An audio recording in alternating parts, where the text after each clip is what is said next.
Welcome to the Messiah podcast, where we discuss issues of personal finance, investment, and entrepreneurship. Before we get into the really interesting topic that we got to discuss today, I'd like to quickly announce that the Messiah podcast is now on YouTube. So if you are on YouTube, please do like, share, subscribe. Do share with your buddies. So eventually we will be doing YouTube videos, but it's still the audio version on YouTube. So thanks for your support thus far, by the way. Now, today we got a really interesting episode because we're going to be talking about what was once considered to be a rumor that the U.S. government would consider Bitcoin to be a U.S. Reserve asset, a reserve asset for the U.S. government. It was once a rumor. However, we did see Donald Trump making some claims at the Bitcoin Conference 2024 in Nashville, Tennessee last week. And it seems to be something that's closer to reality. There seems to be really strong hints to that. In other words, I consider it to be something really likely. Now, here's a disclaimer, and I'm just being transparent. I was once upon a time extremely skeptical of Bitcoin. I wasn't only skeptical, but I was also dismissive, and I actually hoped that it failed at some point. Why do I say that? 2, 3 years ago, if you asked me anything about Bitcoin, I would consider it to be a fake asset. Because on one hand, I'm really pro like stock market investing. I'm pro, real estate investing. I'm pro, assets such as bonds and all that.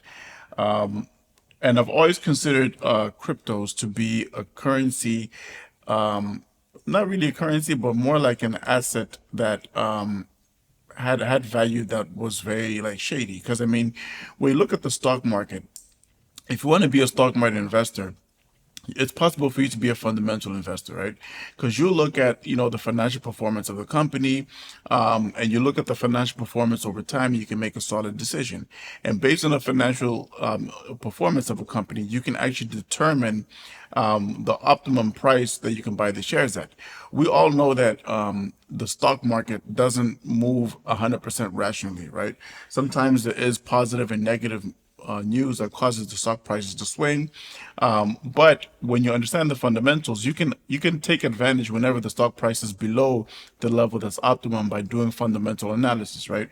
And then you do find people who are technical analysts who, pretty much trade based on the price trends. I'm not very strong on the technical side of things.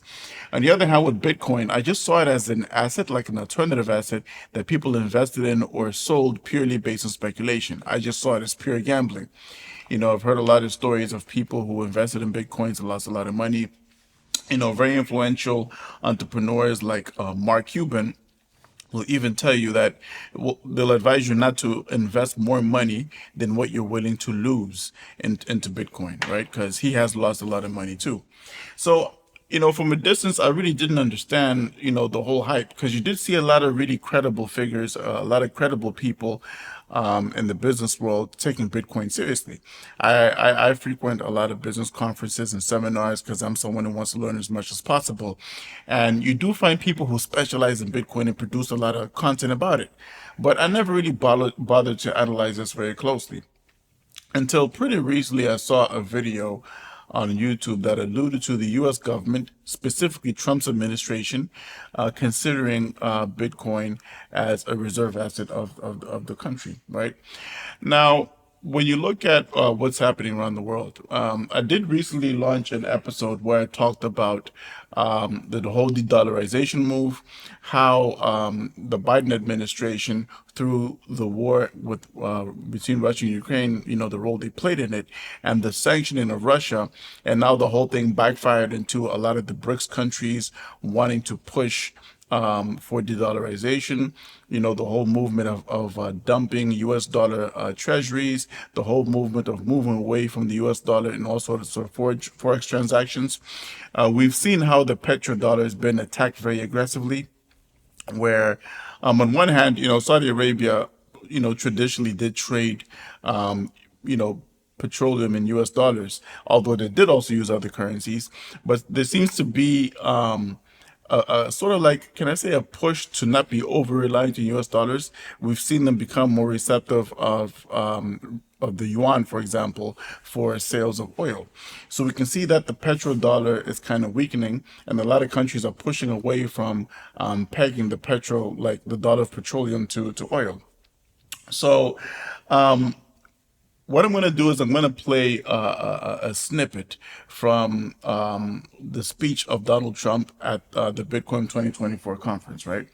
Reports did say that the attendance in 2023 was quite relatively poor, but this year attendance was really through the roof.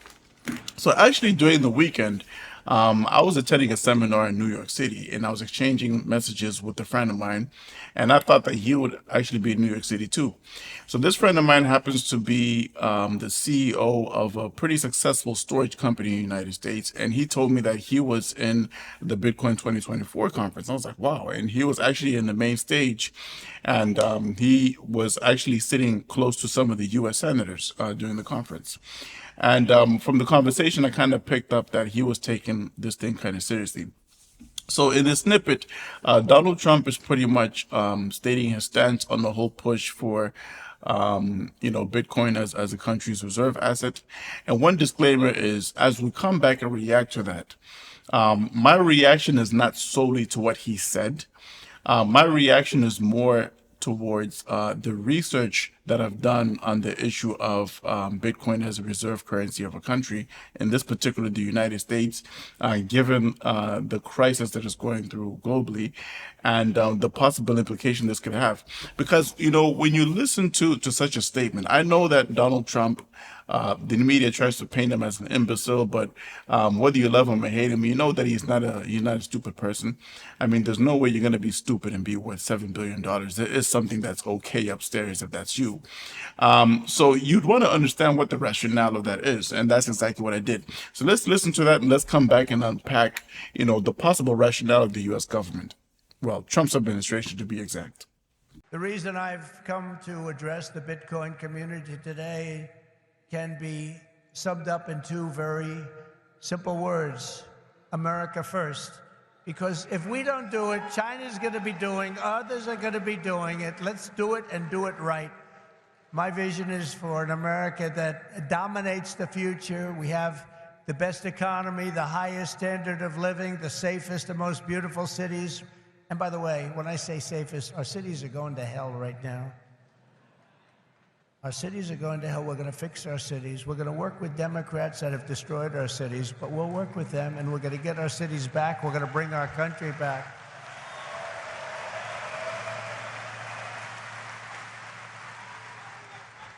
And we really were the freest and the most ambitious, most dynamic nation ever to exist on Earth, and we're going to get that back again, because we're not there now. We're a nation in decline. You know it. We know it. Doesn't sound nice. But it's okay, because we're going to bring it back. We're going to bring it back fast. Right now, it's embarrassing. It's embarrassing what's happened. Even today, when you look at what we just said, that would never have happened if they respected our country. If we don't embrace crypto and Bitcoin technology, China will, other countries will. They'll dominate, and we cannot let China dominate. They are making too much progress as it is. And we want them to be successful. I don't want China to be successful, but we have to be the most successful. That's what's gonna happen. I want the United States to be first in technology, first in science, first in manufacturing, first in artificial intelligence, and first in space. At MIT, my uncle was a professor there, Dr. John Trump. He would have fit in with this room very nicely, actually. That's why I mention it. And I believe he was the longest serving professor in the history of MIT. He graduated. We have a very intelligent family, actually. He graduated tremendously. I think he has 3 different degrees, but they said, would you like to stay on, John, and be a professor? Well, I've got a lot of offers, I assume he said, but I've got a lot of offers. Well, he was there for, I believe, 41 years. When I was in the White House, the head of MIT came to see me, and they presented me with a book on my uncle. He was a legendary guy in the academic world and in the world of MIT. So I understand a lot about what you're doing, and I have great respect for highly intelligent people. And you are highly intelligent. America's destiny is to lead our rivals in everything and to surrender our industries to no one, to no one. You know, some of you are involved with AI, but you also have the same thing. You need a thing called electricity. You need a lot of electricity. You know, AI needs to be really dominant, and China can do it much easier. We have environmental impact statements to do, but we're going to do things that nobody thought were possible. You need tremendous amounts of electricity. You need double the electricity of the entire electricity that we have right now in the United States to dominate, and we'll get that done. Who would think we can get that done? But we're going to get it done. We'll be having power plants built at the sites. We'll be releasing people from certain ridiculous requirements.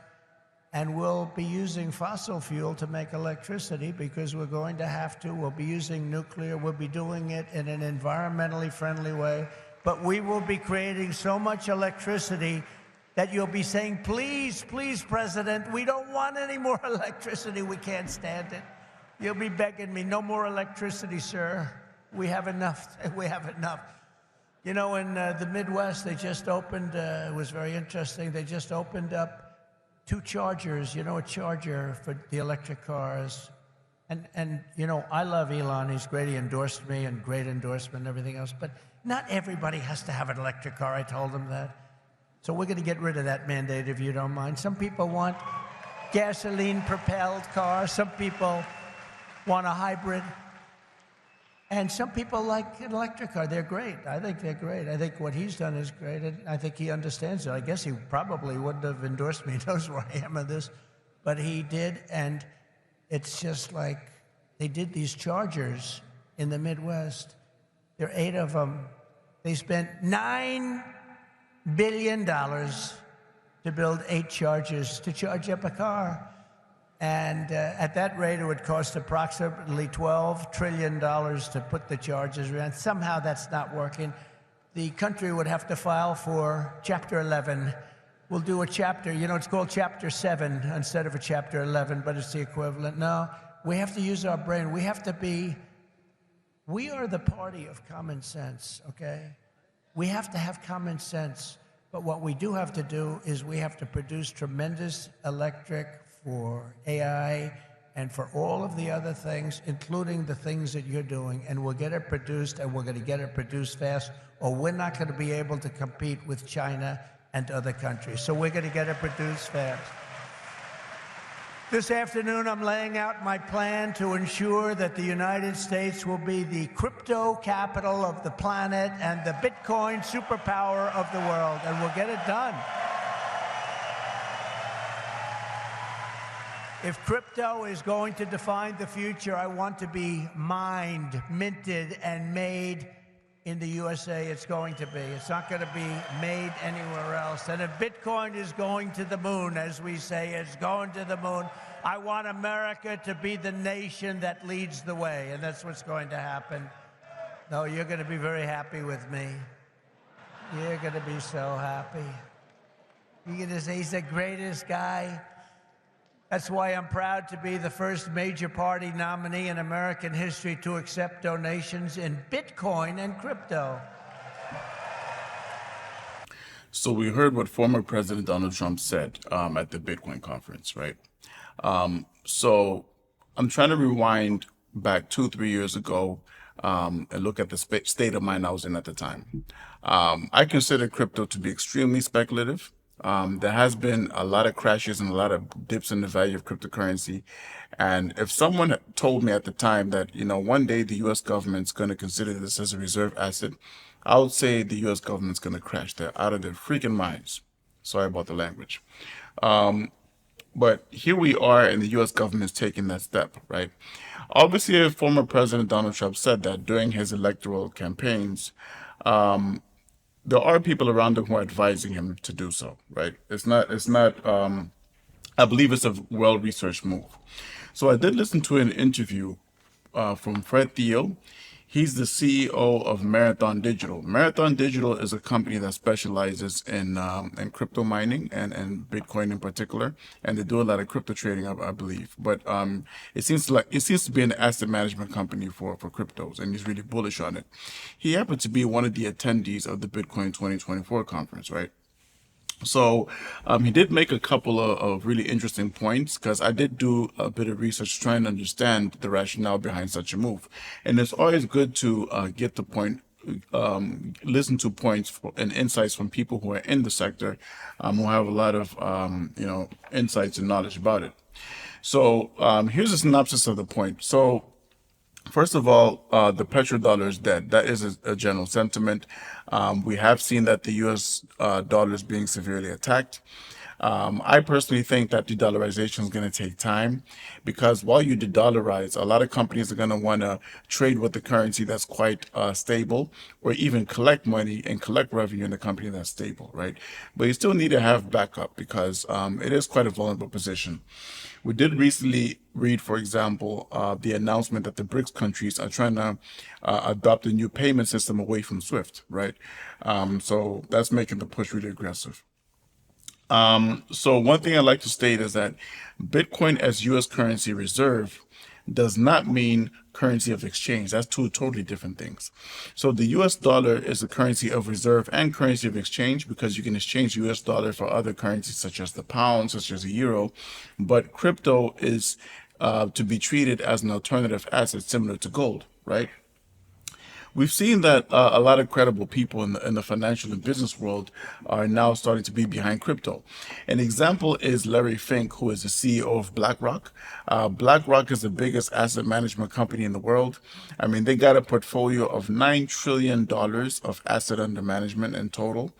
And he himself has admitted in an interview in CNBC that he was also skeptical and dismissive once upon a time, but he's done his homework. He's done a bunch of research, and right now, BlackRock is a holder of crypto in their portfolio, and he advocates for it nowadays. So something has changed there. So Fred Thiel's view is that the United States needs to hold a similar percentage of Bitcoin as a percentage of total global market cap as they hold gold, right? So as we know, the United States is the largest holder of gold worldwide. They hold, as of July 2024, 8,133 tons of gold. So to put that in perspective, at number five, I'm going to compare it to other BRICS countries. At number five, we have Russia, 2,332 tons. We have China at 2,262 tons at number six. And at number nine, we have India who at 822 tons of gold in their reserves, right?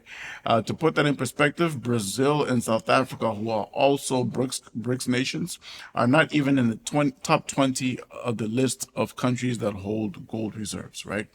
So the 8,000 plus tons of gold in the U.S. government's reserves represents over 70% of the total reserve holdings of the country, right? I did read a book by Robert Kiyosaki a couple of years ago. It's called Fake. I actually have the book. I advise people to read it. Don't read it to take it at face value, but read it just to get additional perspective, right? So what happened is that in 1944, the Bretton Woods Agreement happened, right, between the U.S. and different countries. It was decided that the United States dollar would be the world reserve currency rather.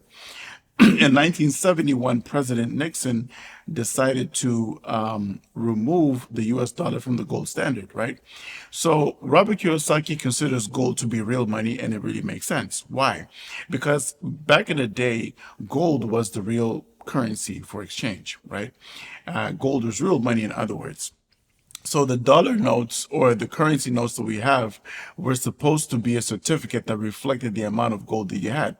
So if I pay you $100, and in actual fact, what's happening is that $100 worth of gold is moving from my account to your account, right? And the paper that I give you is just paper money.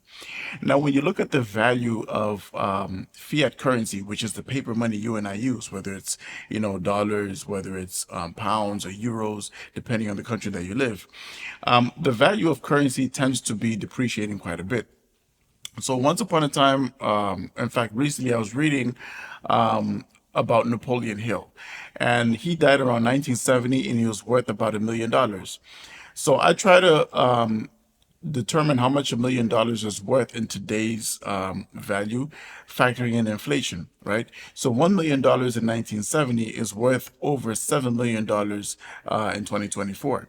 So it means that the dollar has lost value 7 times over in the past 54 years. Right, so fiat currency depreciates.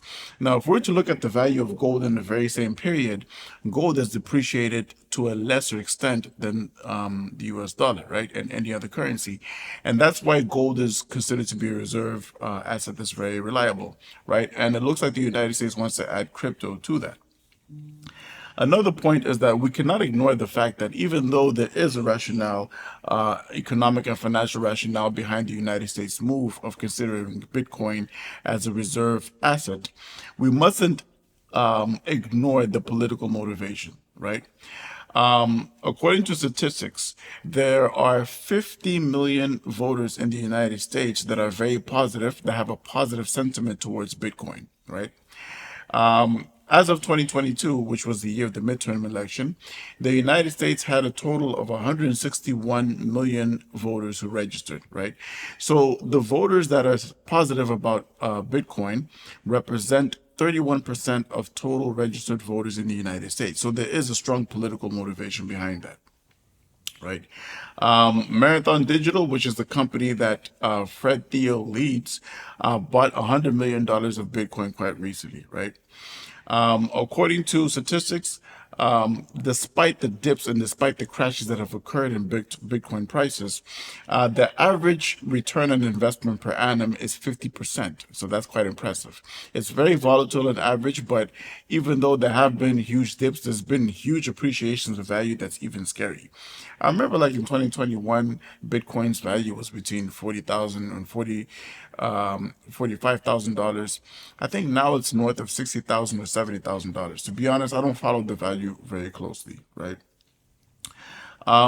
So the United States holding a significant amount of Bitcoin, in their view, according to what makes sense, it would give the country economic power. Why is that? Back to Robert Kiyosaki's rationale, which I believe is quite logical.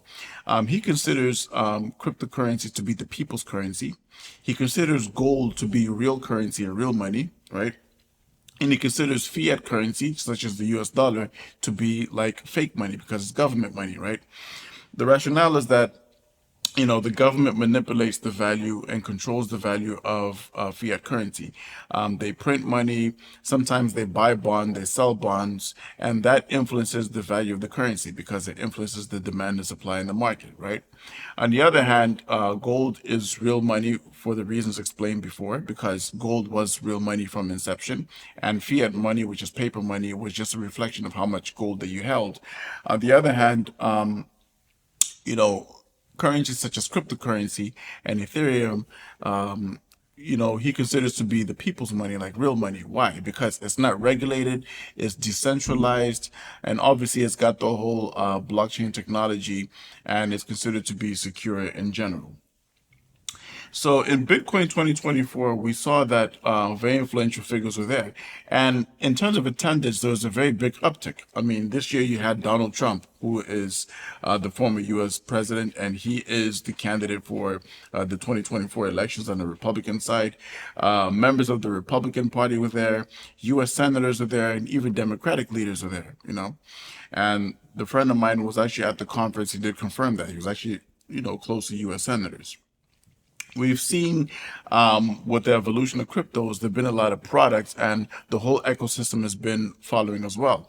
Nowadays, you find IRAs in cryptos that have tax benefits. Imagine that.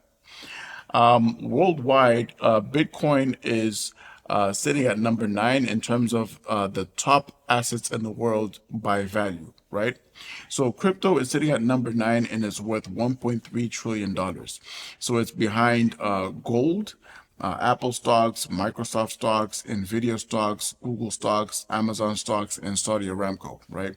So the only assets that are ahead of it pretty much are gold, silver, and stocks of the big tech companies, and there's one oil company that's dominating the stocks. Statistics do show that the majority of retail investors regard Bitcoin as an investment asset and not exchange currency, right? I think that's a very good attitude. That's a very good approach because it is quite wobbly. I did ask people who are quite informed on the whole Bitcoin and crypto world, and I asked them, like, look, I don't understand why the movement has been growing so much. Why do you guys take this thing so seriously? Why do you find, financial advisors and specialists in the area of crypto? Why so? And the sentiment is that they feel like crypto is going to eventually mature in terms of the volatility, and who knows, maybe best case scenario with the U.S. government considering this as a reserve currency, it could mature as well. The Biden administration, funny enough, had a similar stance to me. A couple of years ago, in recent years, we did see scandals such as FTX. FTX was a major cryptocurrency. We did see the founder, Mr. Friedman, I believe. He actually participated in U.S. Congress, and he was actually an influential figure in passing, bills that were in favor of crypto because FTX became so popular. I believe one of the NBA teams was sponsored by FTX at some point because a lot of the NBA teams tend to be sponsored by big banks and financial institutions, and they were one of them. And there's a huge scandal with FTX. The Democrats became very dismissive. They're really after the Bitcoin and cryptocurrency community. They attacked cryptocurrency very aggressively during that time. And with the recent development, even their tone started changing. People who were actually at the Bitcoin conference that I know, and the reports did confirm that Democratic Party leaders were there present. They're asking questions, they're trying to understand this whole thing. So from Donald Trump's statement, right, and when you look at the reasoning and the logic behind this whole thing, it really seems like he wants the majority of Bitcoin to be mined in the United States. Why is that? Because if the majority of Bitcoins are mined in the United States, that means that the United States government are going to have control and they're going to be able to regulate cryptocurrencies, right? Because a lot of countries that are sanctioned by the United States and a lot of countries that have even been prohibited from usage of U.S. dollars or are pushing to move away from the U.S. dollars due to the tense relations with the U.S. They're doing trades and they're holding Bitcoin and cryptocurrency, right? And they're actually transacting in the likes of Bitcoin. Now, if you as a government are the holder and the biggest holder of that asset worldwide, that's going to give you economic power because you pretty much hold the highest value of the currency that's being traded and being held worldwide, right? And there's another interesting point that Fred Thiel made. He feels like, tax incentive and energy incentives need to be created and offered to crypto miners, right? As much as the media does try to paint Donald Trump as a lunatic, there were some statements that he did make that were quite factual. From the snippet, let's not deny that some statements were quite narcissist because he was kind of like bashing the Democrats and propping up himself, right? Let's separate that and let's look at what's factual. He did actually state that energy consumption is pretty much going to be double, and reports do also allude to that.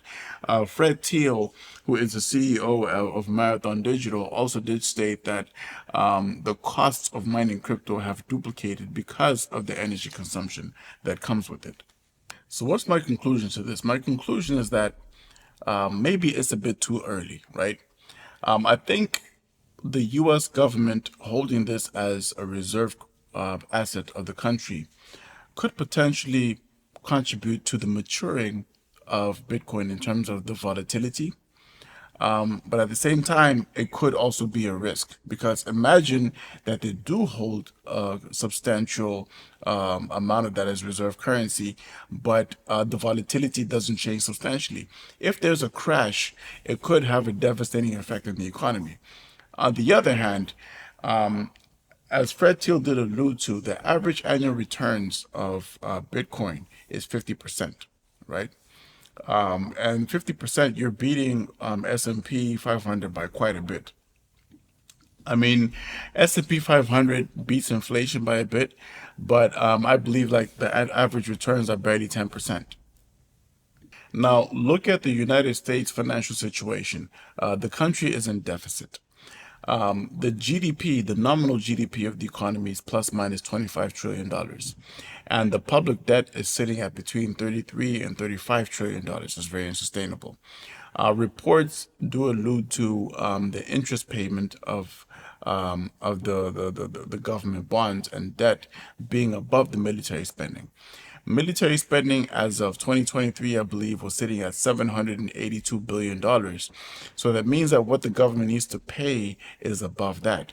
Now, imagine a scenario where the US government is able to hold a substantial amount of their reserves in cryptocurrency, and the returns are 50%. So imagine you forking like $1 trillion into cryptocurrency and you get 50% returns. So the following year, the average appreciation is plus minus 50% of that, which is $500 billion, right?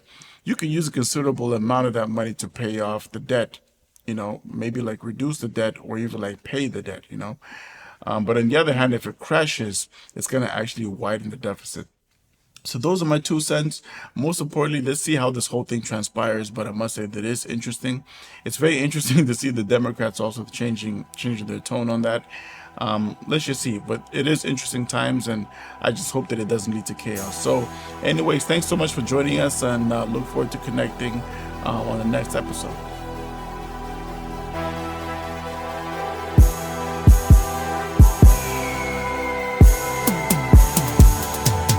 Welcome to Cream City. Welcome to Cream City. Welcome to Cream City. Welcome to Cream City. Represent for Cream City. Represent for Cream City. Represent for Cream City. Represent for Cream City. Welcome to Cream City. Welcome to Cream City. Welcome to Cream City. Welcome to Cream City. Represent for Cream City. Represent for Cream City. Represent for Cream City. Represent for Cream City. The empathy for the kingdom of heaven, they been deep in the rap, but they keeping it relevant. Chopping the wood and got my constitution. Right inside the Holy Ghost revolution. Representing for my city, living like a pilgrim. My dream, wanna bring Christ to a billion. Wanna bring truth, not about where I'm killing. Edify the church, ain't talk about a building. Get on, follow me, all around the pattern, the color biblical theology. Representing for my generation, the killer sodomy. Unapologetic for the Lord and be an anomaly. God got me, no stopping. Christ rules everything around me, the motto. And telling everybody that my God be colossal. When I be coming hard like God, spitting lots. So I spitting the great commission of God, cause I got to. Aiming for the glory of the Lord like a lotto. I handle the word of God like a sword, not squanto. We're living in the end times, gotta be pronto. Representing for Cream City, let's go. Holy God taking over, scaled up, pure flow. A lot of people never understand like a weirdo. Without God's grace, brother would have been a zero. No choice, gotta live hero. Give me the mic, I got a pen and picture like Picasso. Christ rules everything around me, the gospel. God got me singing in the chamber like gospel. Spirit got me feeling colossal like Alonzo. About to get started, about to get martyred. Call me DiCaprio, gonna be departed. Repping the gospel of God, calling me retarded. I'm a servant of Christ, I'm more than an artist. Welcome to Cream City. Welcome to Cream City. Welcome to Cream City. Welcome to Cream City. Represent for Cream City. Represent for Cream City. Represent for Cream City. Represent for Cream City. Welcome to Cream City. Welcome to Cream City. Welcome to Cream City. Welcome to Cream City. Represent for Cream City. Represent for Cream City. Represent for Cream City. Represent for Cream City.